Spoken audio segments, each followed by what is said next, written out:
Welcome and thank you so much for joining us this evening. My name is Laura Anthony, and I'm a clinical and developmental psychologist at Children's and also a professor at CU in the School of Medicine. We know that all of you, and also I'll speak for myself, me, are busy, maybe sometimes feeling stressed. And it's really wonderful that you have all made a point to prioritize your family's resilience and mental health. It's really good to do these kinds of things, like prioritizing your family's resilience, because it's nice to focus on the positive and build trusting relationships so that when something goes wrong or you have a problem, as all families do have problems sometimes, then you're ready to face it together. Okay, before I share the agenda and start with the good stuff, we have a few housekeeping things. This is our legal disclaimer. I'm not going to read it to you. You can take a minute and review that. I think you saw in the chat or on the screen when you signed in, we are recording this town hall and we hope to share it once it's available and we get it all cleaned up. So if you don't want your name to appear, although I'm not sure when we can see you anyway, but you have directions there in the chat to change your name or your phone number to something else. And you are all muted. If you have any questions or comments, then please put them in the chat. And at the end, we will have a Q&A. But you can go ahead and put them in now, and we will get to them at the end. And the introductions are those. That's me, I'm done. We are going to have three presenters, and I'll introduce them as we go, and then a Q&A, and you can ask us anything, and also a real quick wrap up at the end. All right, looking forward to this. So now the really good part, we have Dr. Morford, who's going to talk to us about parent distress tolerance. Yes. Hello, everybody. I'm really glad you guys are here. This is one of my all-time favorite topics. I believe it's pretty much the key to the universe. So I'm really excited that I get to talk to you about it a little bit tonight. So let's dive into it. What is distress tolerance? It is the ability to persist despite being uncomfortable. That's what it is. So it's this idea that life can be really difficult, and it's important to the human condition to be able to be uncomfortable and to continue living in spite of experiencing unwanted emotions. And so I like to think about distress tolerance is kind of all about being able to stand in the storm of your emotions rather than running away from the discomfort or avoiding discomfort. As human beings, we are naturally built to avoid uncomfortable feelings. It's actually an evolutionary response to stress. So we actually have to learn this skill and recognize that, man, even though emotions are very, very real and they can be extremely uncomfortable, emotions can't actually harm you. And learning to persist in life despite having these strong, unwanted, or undesirable emotions is a really powerful tool. And that is what it is. Oh, Ellie, if you could go back just one more. Thanks so much. I appreciate you. Distress tolerance is a tool. It's a really powerful skill. And as humans, we have to kind of learn this ability to tolerate discomfort. And it's a really important skill to learn for many different areas of life, whether it is, dealing with conflict in relationships or sticking it out at your job when things are really hard, giving public presentations. And so I think it's important in a lot of different areas to really develop this skill. As a caregiver, you are faced with a lot of situations when you're providing care for your kids. Um, and these situations can cause some unwanted emotional states, and you got to persist in providing care for that child, even though you feel really upset. So why are we talking about distress tolerance at a or a meeting on caregivers? So for starters, compared to non-caregivers, we see that caregivers face a lot more emotional situations, and so your ability to self-regulate and manage stress is often taxed more than non-caregivers. And so, if we think about it, caregivers are constantly having to care for not only themselves, but also their children. And this can be really overwhelming at times. And so, y'all need support too, right? When I'm working with parents and caregivers, we talk about how important it is for them to also be mindful of their stress levels and their coping strategies. We talk about when you fly in a plane and you have the safety briefing, they always talk about putting on your mask before helping others. It's the same idea. Um, Caregivers are often very selfless. And so we see that caregivers are pushing themselves often to be the perfect caregiver and kind of at the expense of their own mental health. So we think it's very important to talk about this for y'all. Um, Caregivers also model emotional development for their kids. So your kids are learning these emotion regulation skills from those around them, especially their caregivers. And this last point, I think, is really, really important that even though, of course, we are treating children here at Children's Hospital Colorado, really only a fraction of outpatient treatment is done in the therapy office. And we just rely on caregivers so much to be the experts on their children.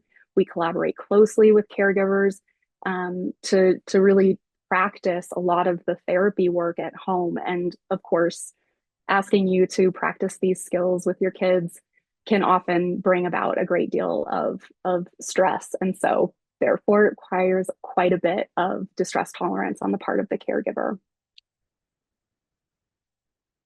All right. So for the sake of time, I'm not going to talk about all of the strategies possible for increasing your distress tolerance, but I do want to give you some tangible skills that you can walk away from this presentation with. So strategies are not a one size fits all. What works for one person may not work for another person. So try out strategies, see what works for you, practice them. Um, yeah, that's my disclaimer. So this first one of identifying high risk times and triggers, I like to have caregivers start by identifying maybe times of day, times of the week that are likely to be higher points of stress. Things like trying to get out the door on time to get to school, or right before bedtime. Maybe it's during homework, maybe it's when family comes to visit.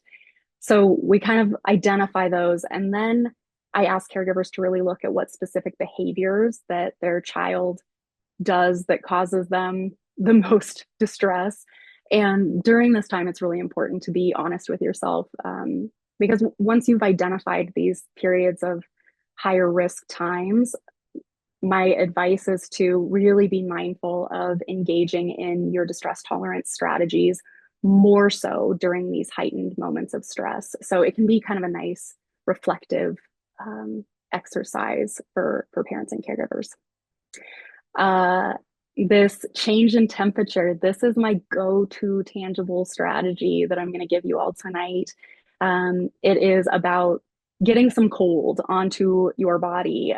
This actually activates the parasympathetic nervous system, which then helps us to calm down when we're experiencing really intense emotions.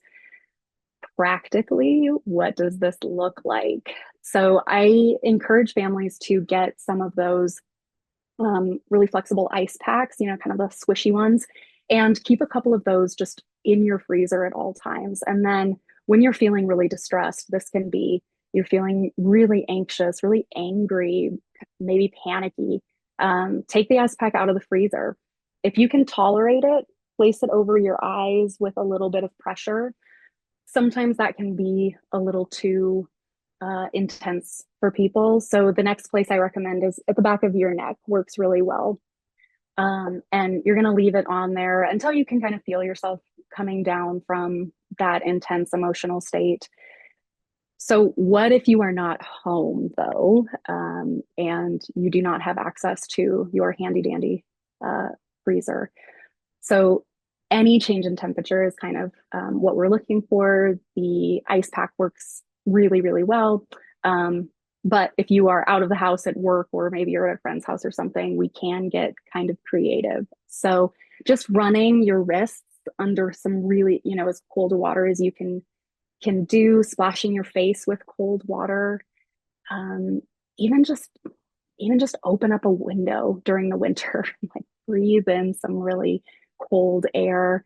I've had families just in, because we live in Colorado and have some uh, cold seasons, having people just open up their jackets when they're outside to just kind of get some of that cold airflow.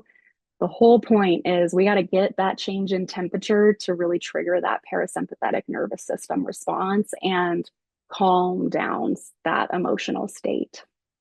Um, Last thing I'll say about this is that it actually does work really well with kids too. You can teach your kids to do this. Talk to them about it before you start, right? So don't just go slapping on an ice pack when your kid is escalated, but talk to them about this. Talk to them about what the purpose of the ice pack or of the cool down strategy is. Um, the whole purpose is to just help them calm their bodies down. So I really recommend having you practice this with them before they actually are escalated. So uh, talk to them. We're going to try this new thing, and it's really to help you calm your body down when you're having difficulty with that. So let's try it out. Let's pretend that you're feeling really upset, really angry, really anxious. All right, I'm going to go get the ice pack out of the freezer and we're going to put it on your eyes or the back of your neck, or we're going to run your wrists under cold water. What's that like? Right? Get them kind of curious about what that experience is like, but it just prepares them a little bit ahead of time before they kind of have a shock to their system of something really cold. Thank you so much.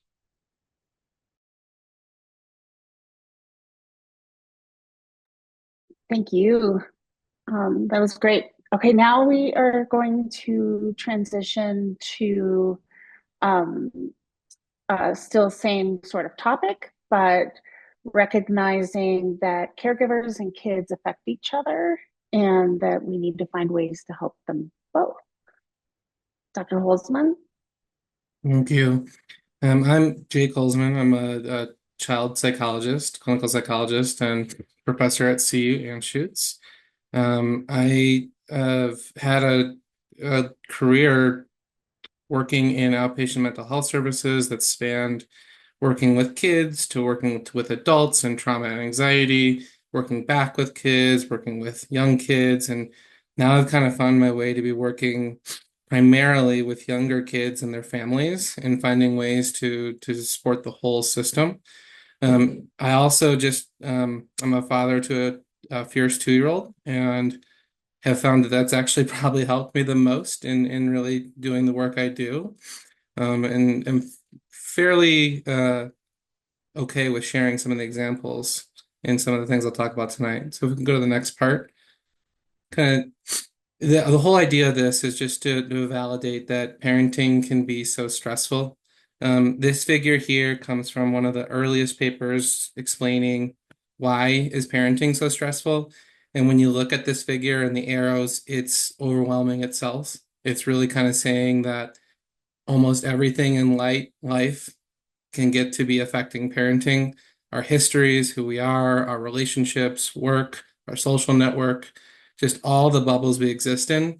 And it's almost like being in a pinball machine and kind of just like getting bounced around to all the different parts of life and feels a little bit out of control. Now, if we just narrow in, the whole point of this red box is just thinking through all of these things are affecting parenting stress and our well-being. and we really think in the actual parenting itself when working with kids, that can create stressors in and of itself. So if we can go to the next part, what we really know is that parents and kids affect each other. It's the parenting stress and mental health concerns go together often with families and kids. And what this study did, this study kind of observed, followed kids, 4-year-olds, 5-year-olds, 6-year-olds, 7-year-olds for years at a time to really see what was happening between parents and kids and their mental health concerns. And what we really found from this study is they're both affecting each other. It's not one versus the other. It's not one. It's really bidirectional. And this was, I think, another point. What I've really learned in the work I focus in is how early some of these patterns can start, and that also doesn't mean that it also means that we can work to help early too. This is coming with 4, 5, 6, 7-year-olds. If we go to the next one, this is looking at the first year of life, and that these kinds of patterns where I can speak to when kids are colicky or kids are, infants are pretty upset, hard to sleep, frustrated, screaming, yelling. There's no way in the world that feels good. And that's really stressful for parents. And so this same kind of, if we go to the next figure, it'll show how when kids have different levels of negative emotions, they might be more stressed out even early in infancy. That can amplify how stressed parents are, which can amplify kids. And it's just really to communicate that we're all existing in a system together and affect each other. It's not just one or the other. Why don't we go to the next one? In these patterns over time, what I like to this is just one example of an accidental trap that we can get stuck in as caregivers. And this is getting into more conflicts and thinking a little bit more in the externalizing, sort of angry, yelling, screaming, not listening kind of domain. There's ways this kind of cycle can also exist for more of the like internalizing, anxious, sad, down, avoiding kind of moments. I'll just focus a little bit on the conflict. And this is really getting at that a lot of times in caregiving, we're setting expectations or asking kids what to do. And if you've ever had that boss who kind of sits behind you and tells you something that you don't want to do, it's not fun and it's frustrating and can often set off your own stress reaction.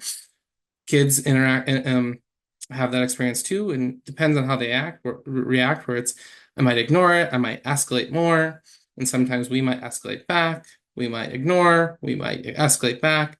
On both sides of these, we might get to a point where we're either like, I'm done with it, I need to go away from this moment, or I get really loud unintentionally, I scream, I yell, I say things that I didn't mean to say, and they're all accidental. And what's tough here is when those things stop, the fits or the tantrums or the conflict, we get stuck into patterns of keeping doing them. And these kinds of patterns kind of exist over time where this relief part to it can keep them going.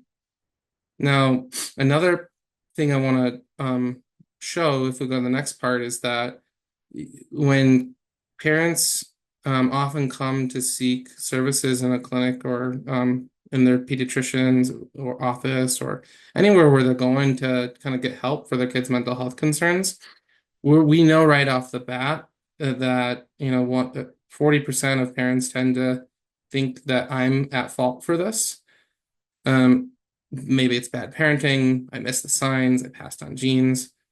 The only reason I want to show this is to say that a lot of families are saying this and experiencing this. And it is really stressful to have moments of self-blame. And one of the kinds of ways that what we do oftentimes in the first moments in our interventions in the clinic settings is to try and find ways to step out of this moment. I like how Dr. Anthony started off talking a little bit about focusing on the positive, because when we're here noticing these stressors that are like self-blaming, it really kind of narrows in on the conflict that's going on.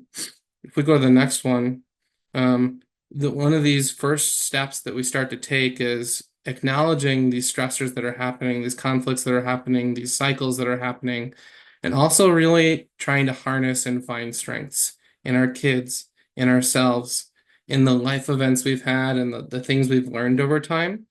And I really want to emphasize, like, when you look at this picture, it's really showing when we think of the challenges that are there, we want to also find positives. And we want to also kind of expand our lens beyond just ourselves and think of all the things that could be affecting what's going on.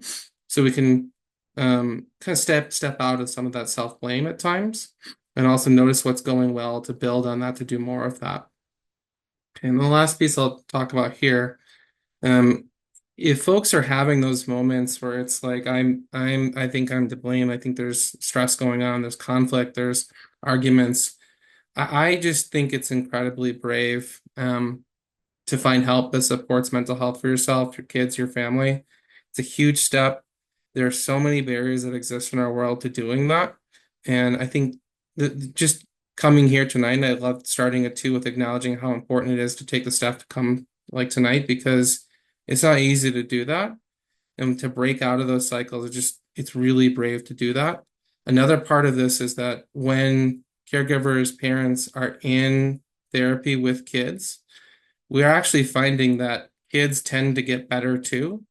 And we're also seeing that parents' stress can change too. So I want to give some hope that it's just some ideas that joining with kids in this and being a part of the therapy experience can be really helpful. Now, another thing when seeking help, there's also oftentimes you're connecting to a clinician. There's many times where I've worked before I had my own kiddo where I was like, folks asked me if I really got it. And I think I, in some ways, did. In some ways, now I understand where I didn't get some things. And I think having some ways to connect with other parents who understand it has been really important. There's many groups out there that are parent support groups. Example of this is like the chad.org or chadd.org, where they're finding ways to connect other caregivers. A lot of services we offer in our clinics are also finding ways to connect caregivers to other caregivers to help understand and build this connection. At the bottom of this is just some quotes that we've had from folks from different groups, really speaking to the message that knowing that I wasn't the only one going through these concerns, and that's actually fairly common for many of them, is a piece of relief that's really important to have. So I wanted to share that message, and I think if we go to the next one, I think it's time to shift to our next presenter.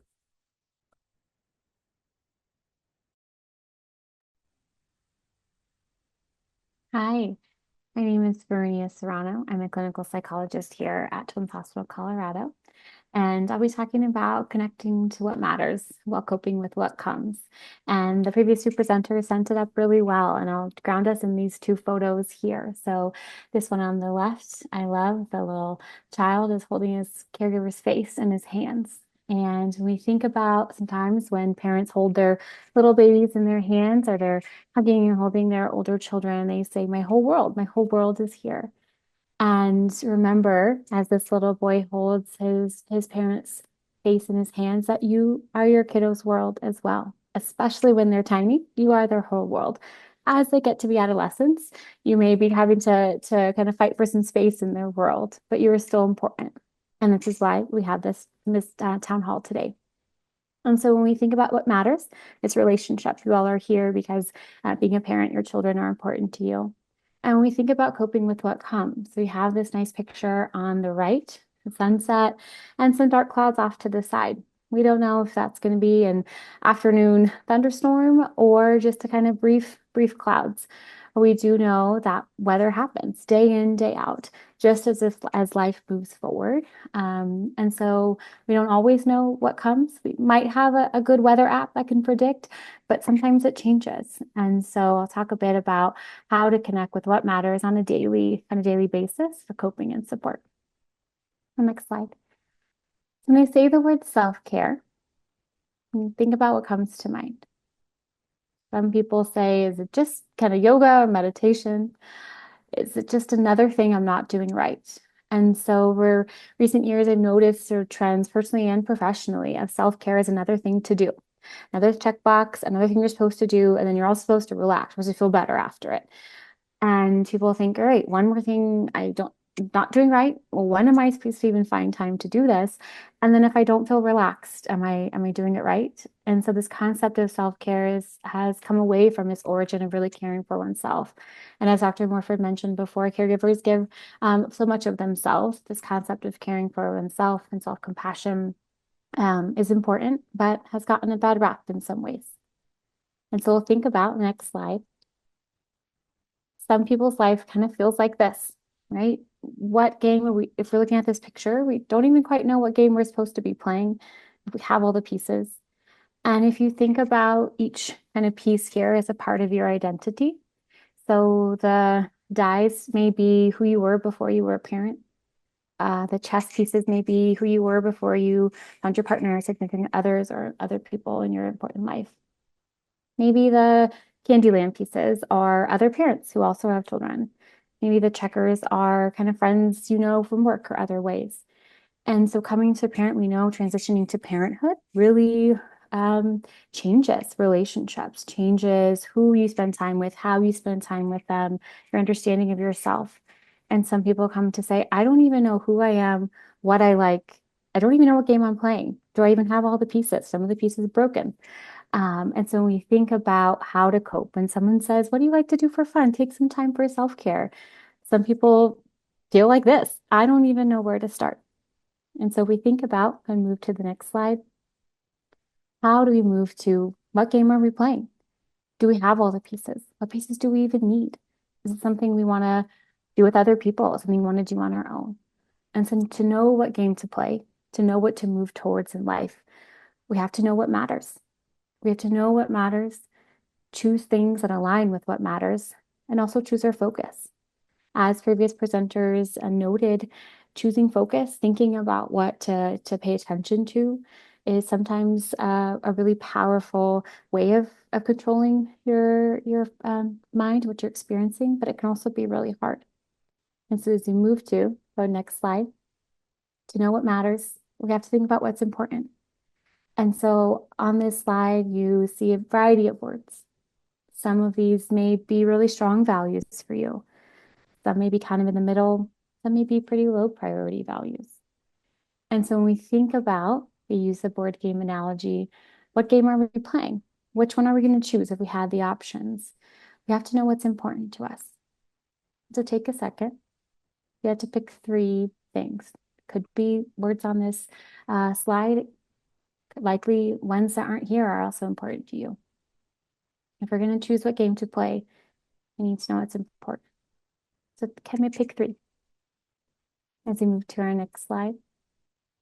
Once we know what's important, what game we're going to be playing, we have to say, okay, well, how do we play this game? How do we move forward? And so some hindsight questions would be helpful in thinking in what ways to move. So think about your child when they are older. How would you want them to describe how you were as a parent or a caregiver? And some people may say, I want my child to say I supported them. I encouraged them. I did what I could to give them the best life. And you think, what actions move you toward that idea of that parent or caregiver? Knowing there's so many different ways to move toward that goal. Also think about yourself in a few decades. How would you want to describe yourself? Do you want to say that you were a good parent, a good partner, a good friend? You enjoyed life? What matters to you in the big picture? Because after we choose what game to play, how are we going to play it? How are we going to move towards what matters? And so we move to our next slide. We take small steps towards. So it wouldn't be a Colorado presentation if I didn't have a picture of a mountain and use an outdoor analogy. And so once we know what game we're playing, how we're playing it, then we start playing. Any small amount of time, start somewhere. So I talk with caregivers. My work is primarily with caregivers of children with medical complexity. And some of them say, I didn't choose this. This wasn't what I expected. My life is totally different. And my day is filled. Everyone's days here is filled from minute to minute. And so we talk about A magic babysitter, magic vacation's not going to fall out of the sky. And we still have to keep moving forward. The weather comes, life moves. And so where do we start? Is it 5 more minutes in the shower of just resting? Is it one more song when you arrive somewhere to just kind of enjoy it? Is it a quick text to a friend? So find somewhere. 5 minutes. Slowly, when you put a wedge of 5 minutes, it can be 10, it can be 15. And as we look about this, if we were trying to make it maybe not to the top of the mountain, but just past the hill, we need to start somewhere. We need to make some movement toward. And also notice some stuck points along the way and keep going. So if we were walking on this path and there was one plank that was up and we tripped on it, we'd be like, oh, that was a bummer, right? Didn't like it, but we wouldn't trip and just turn around. We would say, okay, we can get up and kind of keep going. Some stuck points are minor, like being stuck in traffic or, not having the thing you wanted at the grocery store, getting the last carton of eggs. And then some things are kind of big stuck points. So say we're on this path and the trail is totally gone. We might have to look and see if we can cross over the river somewhere where it's a little more shallow, decide how much we can wade into it. So as you go through life, notice those stuck points and we can focus on them. Or we can take a look and see, oh, look at the river, sounds really nice. I see these animals over here. Focusing on the river, the animals, enjoy the people you're with, the goal ahead of you. Doesn't erase those hard stuck points, but it gives you power to focus on what you're spending your energy on, what kind of channel your mind is on. And relieve the pressure from doing it right. As I mentioned before, there's a lot of pressure in self-care looking a certain way and being relaxed after. Sometimes maybe you go on this hike and it rains or it hailed on you. You didn't expect it. Maybe you got some mosquito bites along the way. There could be moments of things you enjoyed right alongside those moments that were hard. And there's no right way to do self-care. There's no right way to move towards your goal. We move to our next slide. Right here I have an example. So if we think about, imagine someone who picked their top 3 values were connection, courage, and trust. And they would say, I want my child to say that I cared about them and help them be the best person they could. I want to describe myself as a good parent, partner, friend, community member who could be counted on to support others. In the big picture, they described they wanted to live a happy life with people that they love and also wanted to be trying new things and having fun. So if we orient and kind of imagine this person, if we were to say, what would their small steps toward look like? Go to the next slide. They might send a text or a voice message to a friend, right? So that might take quick 30 seconds, 1 minute. It connects that value of connection. It's something that's pretty feasible, right? Think about how often you send an email, send a text, next time you've received one of those messages or the digital age handwritten letter, right? Those things, people receive them, usually feel positive. Share a happy memory. That could be just with yourself, could be with other important people. And when we choose what we focus on, it doesn't mean we ignore the things that are hard, but we're choosing where our focus is, where our thoughts are, what is influencing our mood, our actions. A lot of people are on social media, and we know as he was at the Capitol today talking about the bill being proposed around social media, phones in school, because we know social media can have a negative impact on people. And so when we think about if you're on social media, post a supportive comment. I'm sure many people have seen comment sections that aren't very supportive, aren't maybe embodying a lot of people's values. But if you're going to be on these, think about maybe posting something happy. If this person is wanting to be courageous, maybe try something new. There's lots of free local community events that can support connection. Courageous, and it's hard to go somewhere new, somewhere you don't know somebody. But if they're being courageous, being brave, might try something that could end up being fun. Practice daily gratitude. We know research lets us know that daily practice of regular gratitude can be associated with positive well-being. And what that can look like is I'm grateful for, I'm thankful for, I'm glad for, kind of fill in the blank. Again, you can do this while you're driving. You can do this while you're trying to go to bed. A lot of parents I talk to, we joke that everything's busy until you get to lay in bed and your mind has this reel of all the things to do, didn't do, the doubts, as Dr. Holzman had mentioned, some of the doubts people have while parenting. And so changing the channel on those thoughts, we can't just turn our thoughts off. but we might be able to change the channel, refocus them to some daily gratitude. And maybe this person, again, they wanted to try things that were fun, learn something new. That was a big picture thing in their life that was important. Start learning about something new. So instead of, if you're, waiting in line somewhere, or you have 5 minutes here or there, you could read the news, send an email, scroll on whatever app of your choosing. You could pause and say, I'm going to learn about making sourdough bread like it was 2020, or I'm going to learn about some animal I saw on my recent hike. Think about how those two things may influence your well-being. The latter, I know for me, that second part would help me to think about, I'm living in line with my values. I'm learning something new. And that was kind of healthier for my wellness than maybe reading the news or sending an email. I will do all those things another time, but I'm also taking small steps towards what matters. And so I hope for you today, this presentation can give you some thoughts of where you can start small. Thank you. All right. Thank you all. That was really, really terrific. We do have some questions, so I am, sorry, gotta get that out of the way. I'm going to read the questions, and then some of them are for specific people and some are just more general. The first question that came in was, why aren't trained parent peer support specialists used more as a resource for parents? They are a great resource for what parents are going through.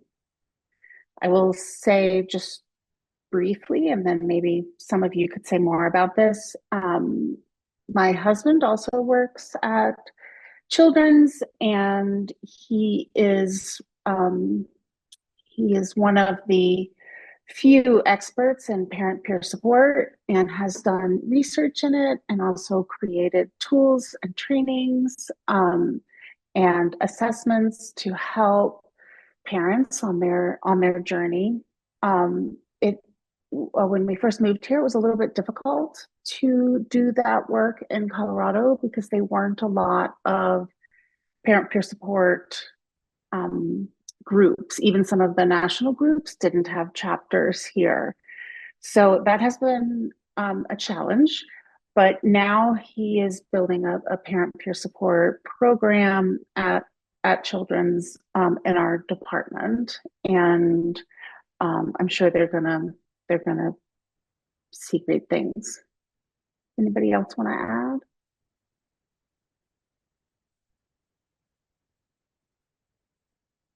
Okay, I agree. Super important. And I'll tell him that you asked. Okay, this one is for Dr. Morford. If we have time, what are some more distress tolerance strategies like the ICE? Absolutely. My favorite topic. Let's talk about it. I think there's some ones that I teach that are somewhat distress tolerance. We also talk about this concept of grounding.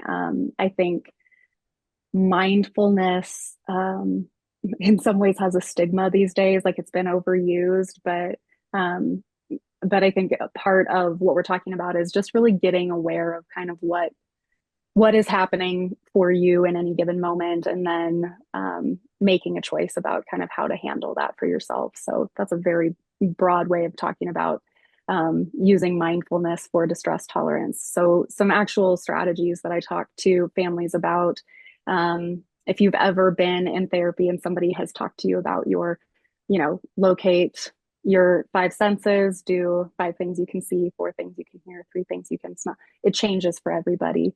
But one of the ones that I like to use when you're feeling pretty distressed is to use colors. So you pick a color. Kids, this is one that's also you can do with your kids too and teach them, which is kind of fun. But you pick a color, any color. Let's go with yellow because that's on our slides. And then you look for everything that's yellow in the room.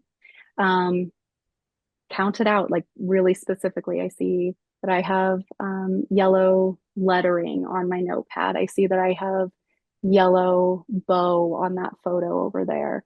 And just it helps to really ground you and slow some things down. I think for parents and caregivers, that's really important because often with distress tolerance, we're asking you to stand in the storm of the emotional experience, which often your kid may be having a really tough time and they're tantruming or they're asking for something repeatedly.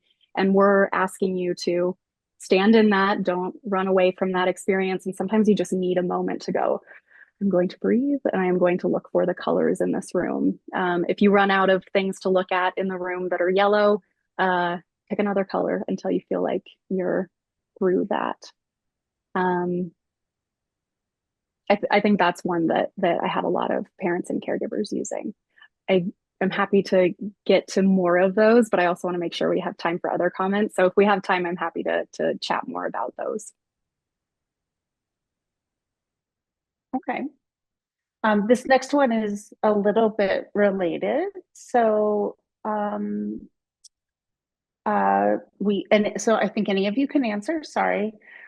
What would be your biggest tip for parents or caregivers who are overwhelmed?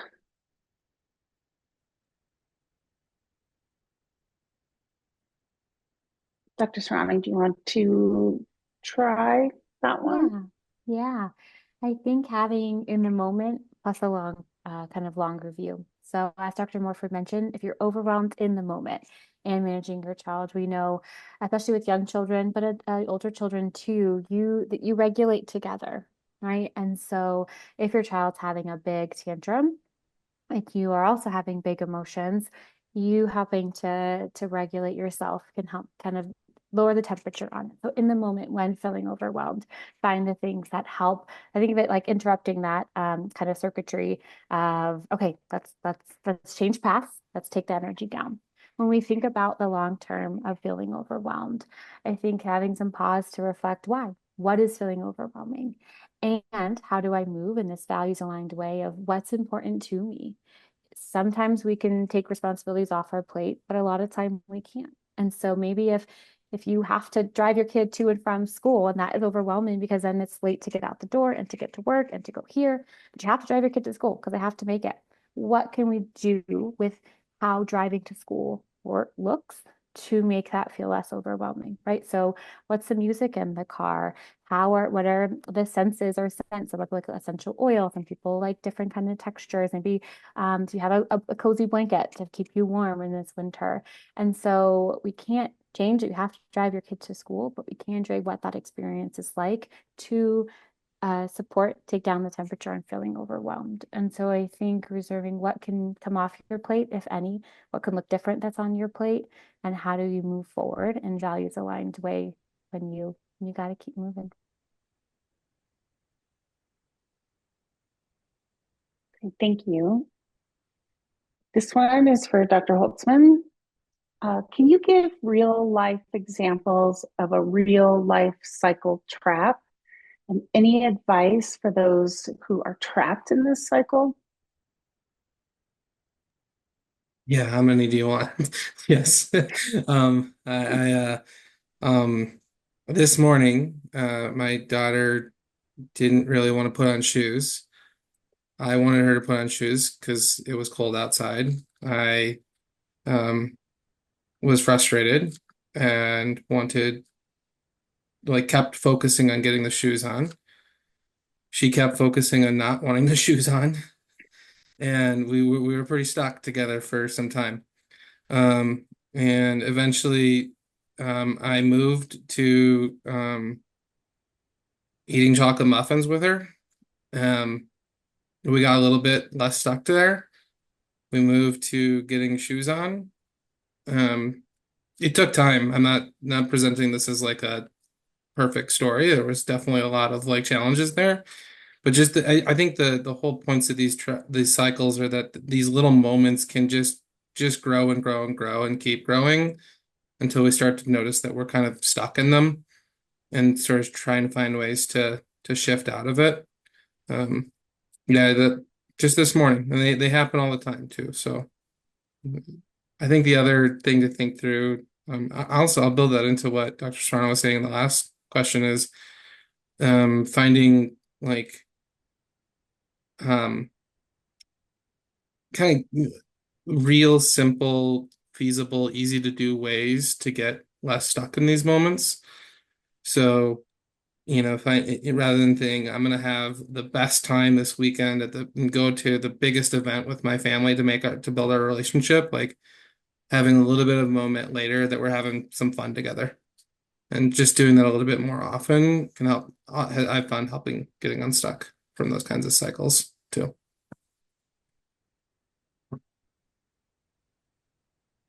It is a really good question. I should have said at the beginning that we have 4 kids and 3 grandkids. So in addition to having this job, I also actually am more of an expert in all of these things, good and bad. I would say that there are just, Jake, to add on and maybe kind of thinking about older kids, you can do something surprising, like if your child is yelling at you and you stand up and start doing a dance if you know a dance, or jumping jacks if you don't know a dance. Another way to kind of uh, get a little bit less trapped is if instead of, because part of the trap is you're upset, right? And so if you're yelling or frustrated, and we all do it, I'm not saying don't ever yell or don't ever get frustrated because that's just not realistic. But if you are doing that, that feeds kind of that cycle, right? As Dr. Holtzman showed, those circles. So another thing you can do is instead of yelling, you can whisper. And one of the kind of nice tricks about whispering is that also your child has, if you do it before they're like totally screaming, your child has to quiet also to hear you. And that's a little trick. You want to whisper something that is really positive that makes it worth it for them to listen. Like, oh, I just remembered that we have chocolate muffins. Um, Another thing you can do is use humor if you're funny, particularly directed at yourself. Directed at your child, it's just going to keep you in that cycle. But even looking at videos of pandas together, if you look at your phone and pull up a video and laugh more even than you feel like, that can sometimes also like be a surprising thing that will get kids out of the cycle and you out of the cycle. What Dr. Anthony, I think to piggyback off that is also just pausing to acknowledge if everyone's upset, right? And you notice we're here, you can just pause and say, this conversation is not going well. I am upset. You are upset. Let's just take a time out, right? Because it says intentionally, especially if you have teens, they are very aware of your flaws as a parent, as a caregiver, right? And they're sometimes happy to let you know. Or if you are holding an expectation of them, right? Don't yell. Don't stomp out of here. You be regulated, calm down. And they don't see you doing the same thing. They think, why should I be listening? And so that pause to sometimes if you're like, I don't know what to do in the moment, right? I'm so frustrated of just calling a timeout, cooling the temperature. It lets your brain move out of that sort of fight or flight mode to thinking about something that's going to move you out of that cycle. And it lets your teen know, hey, I'm aware that I'm working on something too. Like, what could we do together to kind of move us somewhere different?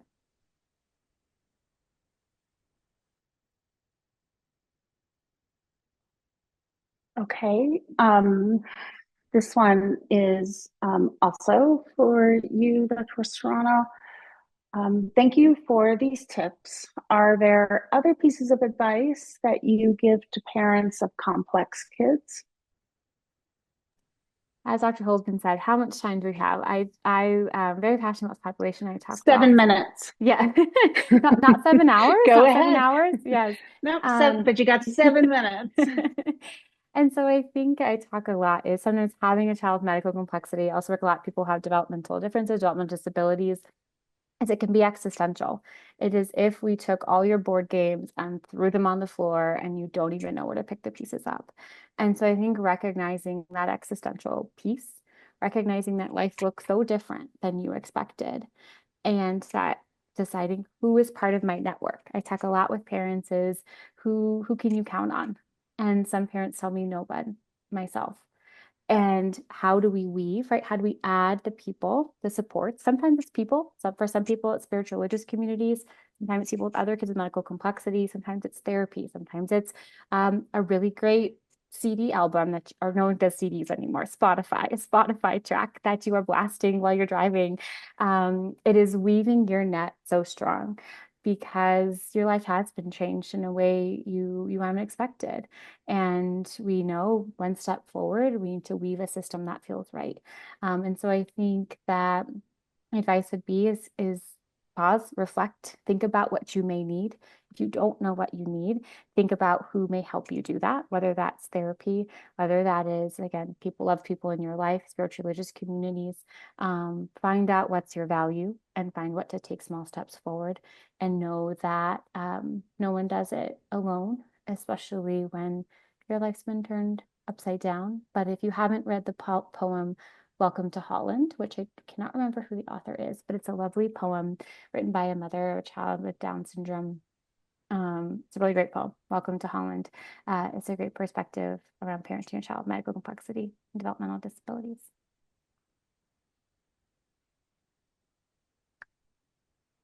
Okay. Wonderful. That's all the questions. So we are done with those, unless another one sneaks in really quickly in these last 4 minutes. I just want to point out that we have many mental health resources with great articles geared for parents on our website. Our website is like really it's really wonderful for that. So you can find them all by visiting www.childrenscolorado.org/mental health resources. We might have those coming up in the chat soon. There's one more question, which let me see if I can sneak it in. I can. One more question to anyone. How do you talk to kids about mental health? And this person is asking specifically about an 11-year-old with anxiety.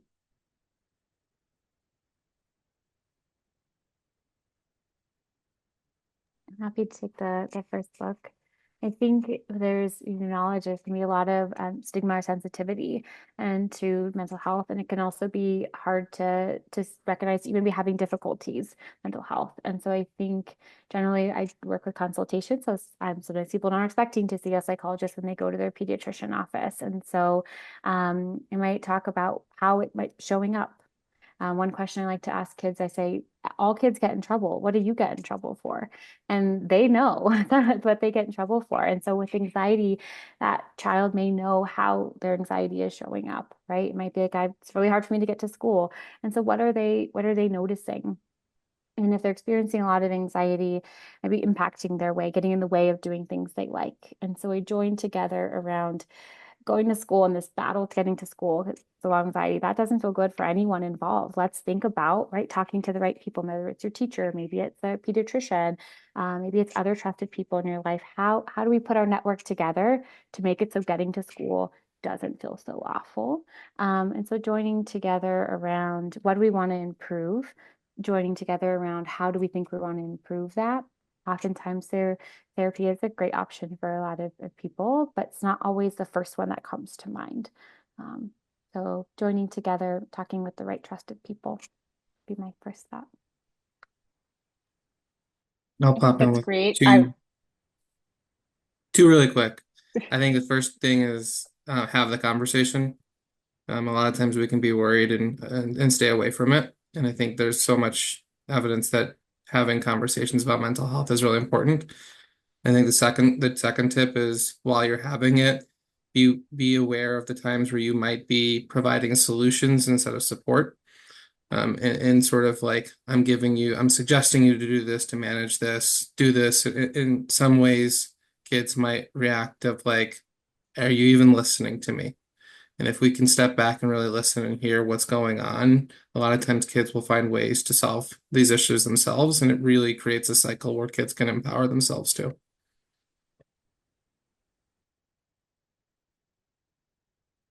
I would add also, in a calm moment, not when your child is overwhelmed with feelings or you're overwhelmed with feelings.